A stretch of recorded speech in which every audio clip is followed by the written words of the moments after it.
സഹയാത്രി. പൗരോഹിത്യ സ്വത്വവും ദൗത്യവും അടിസ്ഥാനമാക്കി 100 ധ്യാന ചിന്തകൾ.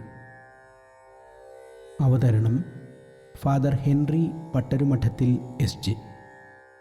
നന്മ നിറഞ്ഞവൻ.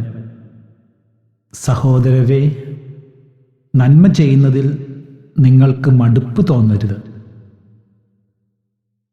വിശുദ്ധ പൗലോസ് തെസ്സലോനിക്കാർക്ക് എഴുതിയ 2-ാം ലേഖനം 3-ാം അധ്യായം 13-ാം വാക്യം. പുരോഹിതൻ നന്മ നിറഞ്ഞവനാണ്. കർത്താവിൻ്റെ വഴിയിലൂടെ നടക്കാനും മറ്റുള്ളവരെ ആ വഴിയിലൂടെ നടക്കാൻ സഹായിക്കാനുമായി സമർപ്പിക്കപ്പെട്ട അവൻ്റെ ജീവിതത്തിൽ നിറഞ്ഞു നിൽക്കുന്നത് നന്മയുടെ ഭാവമാണ്. സ്നേഹം, കരുണ, സമാധാനം, സന്തോഷം തുടങ്ങിയ നന്മ നിറഞ്ഞ ഗുണങ്ങൾ അവൻ്റെ സംസാരത്തിലും പെരുമാറ്റത്തിലും കാണാം. പുരോഹിതന് ദൈവം നൽകിയിരിക്കുന്ന അനുഗ്രഹമാണ് നന്മയുടെ ഈ ഭാവങ്ങൾ.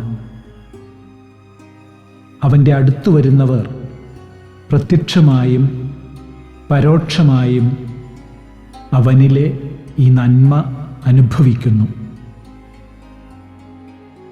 അവന് ദാനമായി ലഭിച്ച നന്മയുടെ ഭാവങ്ങൾ മറ്റുള്ളവരെ അവനിലേക്ക് ആകർഷിക്കുന്നു. അസ്വസ്ഥരും ആകുലരുമായിരിക്കുന്നവർക്ക് ഇവ ആശ്വാസമാകുന്നു.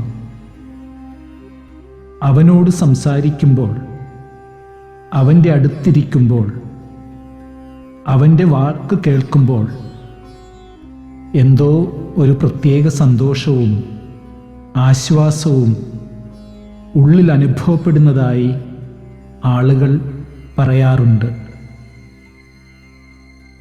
നന്മ നിറഞ്ഞ മനസ്സോടെ ജീവിക്കുന്ന പുരോഹിതൻ എല്ലാ കാര്യങ്ങളിലും നന്മ കാണാൻ ആഗ്രഹിക്കുന്നു. അതിനായി പരിശ്രമിക്കുന്നു. ലോകം മുഴുവൻ സുഖം നിറയണം എന്നാണ് അവൻ്റെ പ്രാർത്ഥന. അവൻ ആരുടെയും കുറ്റവും കുറവും അന്വേഷിച്ച് നടക്കുന്നില്ല. ആരെപ്പറ്റിയും ദൂഷണം പറയുന്നില്ല. എല്ലാവരെയും അവരായിരിക്കുന്നത് പോലെ സ്വീകരിക്കാൻ അവന് കഴിയുന്നു.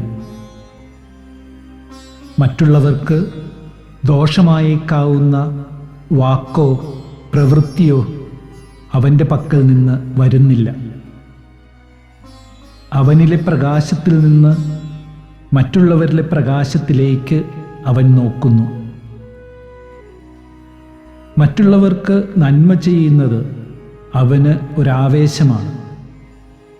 തനിക്കെന്ത് കിട്ടുമെന്നോ തനിക്ക് വല്ലതും നഷ്ടപ്പെടുമെന്നോ ചിന്തിക്കാതെയാണ് അവൻ നന്മ ചെയ്യുന്നത്. മറ്റുള്ളവരെ സഹായിക്കുന്നതിൽ അവന് ഒരിക്കലും മടുപ്പനുഭവപ്പെടുന്നില്ല. താൻ ആർക്കെങ്കിലും എന്തെങ്കിലും നന്മ ചെയ്താൽ അത് മറ്റുള്ളവർ അറിയണമെന്നോ തനിക്ക് അവർ പ്രത്യുപകാരം ചെയ്യണമെന്നോ അവൻ ആഗ്രഹിക്കുന്നില്ല. ദൈവത്തിൻ്റെ ആത്മാവാണ് അവനിൽ പ്രവർത്തിക്കുന്നത്. അവൻ്റെ പ്രാർത്ഥനയും നിത്യേനയുള്ള ബലിയർപ്പണവും ധ്യാനവുമെല്ലാം നന്മയിൽ വളരാൻ അവനെ സഹായിക്കുന്നു. വാസ്തവത്തിൽ അവൻ്റെ ഉള്ളിൽ നിറയുന്ന ദൈവിക ഭാവത്തിൻ്റെ പ്രതിഫലനമാണ് നന്മയായി മറ്റുള്ളവർക്ക് അനുഭവപ്പെടുന്നത്. അതുപോലെ മറ്റു മനുഷ്യരുമായുള്ള ബന്ധത്തിൽ നിന്ന് അവൻ ധാരാളം നന്മ സ്വീകരിക്കുന്നു. അവൻ്റെ പൗരോഹിത്യ യാത്രയിൽ അവൻ എത്രയോ നന്മ നിറഞ്ഞ മനുഷ്യരെ കണ്ടുമുട്ടിയിരിക്കുന്നു. അവരിലെയും നന്മയുടെ ഭാവങ്ങൾ തീർച്ചയായും അവന് പകർന്നു കിട്ടിയിട്ടുണ്ട്. ഓരോ ദിവസവും കിട്ടുന്നുമുണ്ട്. അവൻ്റെ ജീവിതം അവൻ്റെ പ്രിയപ്പെട്ടവർക്കും അവനോട് ബന്ധപ്പെടുന്നവർക്കും സഭയ്ക്കും നാടിനുമെല്ലാം വലിയൊരു അനുഗ്രഹമാണ്.